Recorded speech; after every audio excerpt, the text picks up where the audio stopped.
Alright guys, how you doing? Now, before I even start, I'm going to tell you that I've had a couple of drinks. Okay, full disclosure on this one.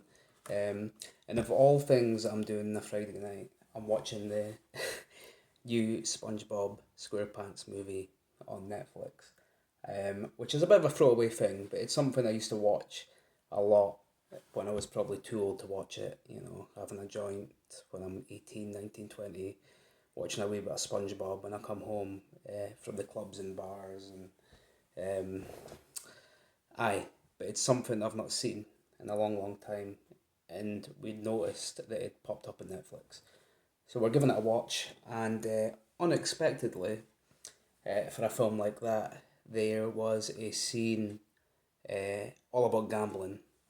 So just to give you some context, and the reason why I'm making this video, because I want to capture this now whilst I've got it in mind, because it's kind of caught me off guard a wee bit.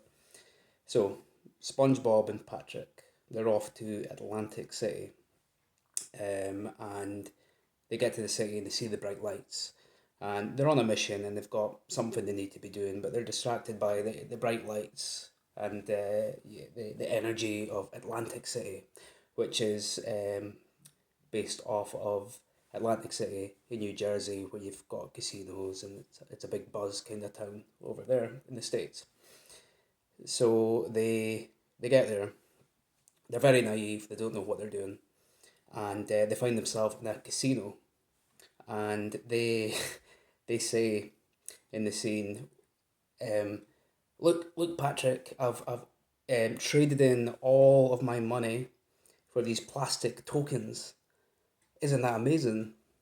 And Patrick's like, yeah, well, we've got these plastic tokens. What we're going to do with them?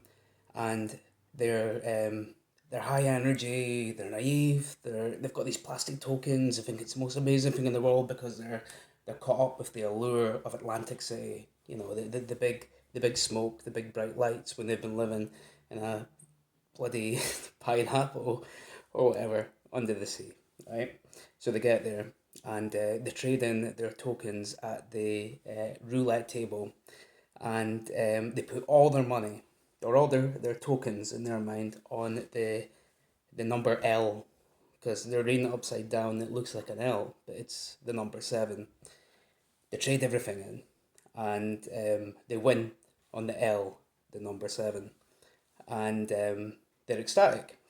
And then all of a sudden, they've got all these, sea creatures and friends all just coming around them, and they're high rollers, just like you would see in a casino. They're winning, so they've got all the friends in the world, and there's a whole sort of scene in a montage where they're having a great time in Atlantic City, and then it comes to light shortly after that they've blown all their money or blown all their tokens, and but they're still having a great time, but they're just caught up in this whirlwind.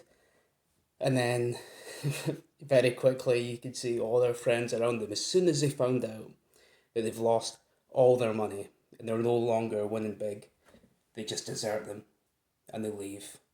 And then it very quickly gets on to SpongeBob and Patrick.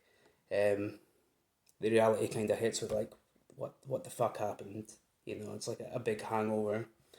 Um, and I want to, although this is very sort of strange for me, I wanted to talk about this as soon as I seen it, because it touched a nerve with me, and it really touched seeing a kids film tackling something like gambling in a movie, um, and it's given me a newfound respect for the creators of SpongeBob. Because I grew up with Nickelodeon uh, cartoons and movies, and that was my bread and butter in the 90s. I loved Nickelodeon. You might have seen a video or two of me wearing a Nickelodeon t-shirt. So I'm a big kid when it comes to Nickelodeon. But I was not expecting on a Friday night, randomly on Netflix, to be watching SpongeBob SquarePants and seeing a gambling scene in the new movie, and I loved, I genuinely loved, and I was touched by the way that they handled that. They managed to get across in a scene that SpongeBob and Patrick went there. They were swept up. They were allured. They traded in all their hard-earned money for tokens. They thought that was amazing. But they didn't make the connection between the tokens being money. It's their money, but they've just exchanged it for something that's meaningless.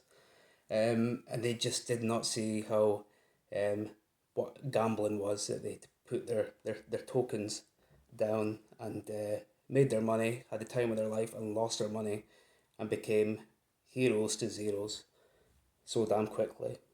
And I thought it was a very I'm not a film critic, guys, but I thought it was a powerful scene, and it really touched me. And I wanted to put that on film now, whilst I've still got it in mind, because it's wasn't expecting it. Aye, SpongeBob Square Pants, a movie, 2020 on Netflix. Check it out. There's, I think it's about 40, between 40 and 45 minutes in. There's a whole scene where they're in Atlantic City under the sea, gambling, and aye, let me know what you think of it. Pretty crazy. Sorry, guys. I hope you have a good weekend, and aye, SpongeBob SquarePants. Who would have thought it? 34-year-old man. Take it easy.